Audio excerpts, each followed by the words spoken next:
Blackview has released a lot of phones this year, and the R6 model is one of them. It is well made, it has some decent specs, and it costs about 120 bucks. My name is Linus. Find out if this phone is any good in the full review.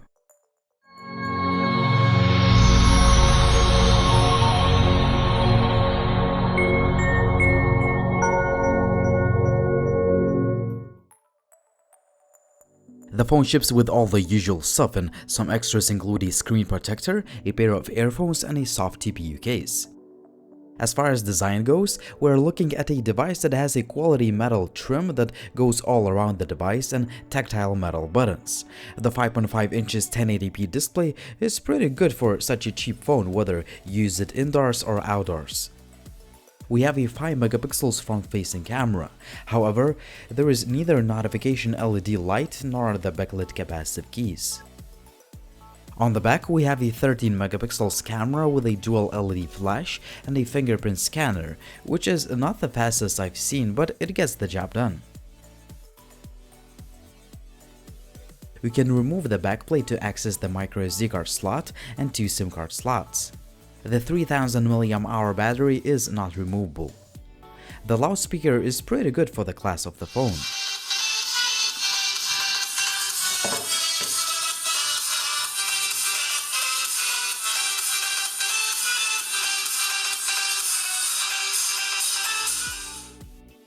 When it comes to hardware, the phone ships with the MTK6737 chip, 3GB of RAM and 32GB of expandable storage. The gaming performance is kind of mediocre.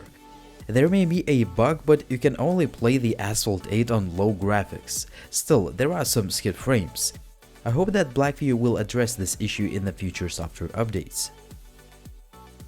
The phone ships with the Android 6.0, but it has the Blackview skin on top of it, which removes the app tray for some reason. Also, we have some redesigned icons and some other design touches.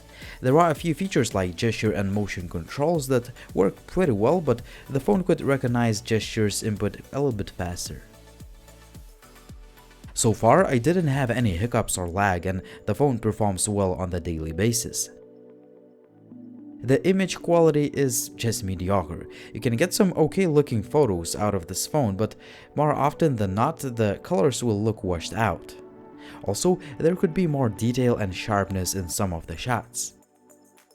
As usual, the quality of pictures decreases in low light, and the Blackview R6 does not impress.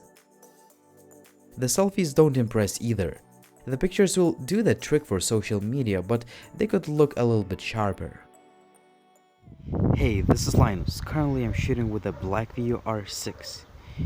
This is handheld footage. It's a very cloudy day, and yeah, it's also a pretty windy day.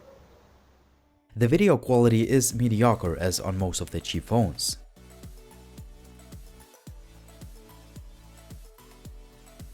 I didn't have any major connectivity issues except for the fact that once the GPS was pretty slow to get the position lock. The phone ships with 3000 mAh battery that performs pretty well for its capacity. You should expect just over 4 hours of screen on time, but the results may vary depending on the usage. The Blackview aims to offer a good build quality and some decent specs at affordable price with the R6 model, and it succeeds in some ways. The phone is well built and it sits nicely in the hand, the display is pretty sharp, and the phone performs fine on the daily basis. However, you have to know that the camera is inconsistent, there is no LED notification light, the capacitive buttons are not backlit, and last but not least, the 3D gaming performance is kind of mediocre. Hopefully some of the issues can be addressed via future software updates. At the end of the day, the Blackview R6 gets the basics right, but as most of the cheap phones, it comes with a few shortcomings that you have to consider before making a purchase. It was Linus, thanks for watching, and as always, if you have any questions, please drop me a comment down below. Also, please subscribe to the channel if you haven't already, and visit gizmochina.com for all the latest and greatest Chinese tech news and reviews. See you soon.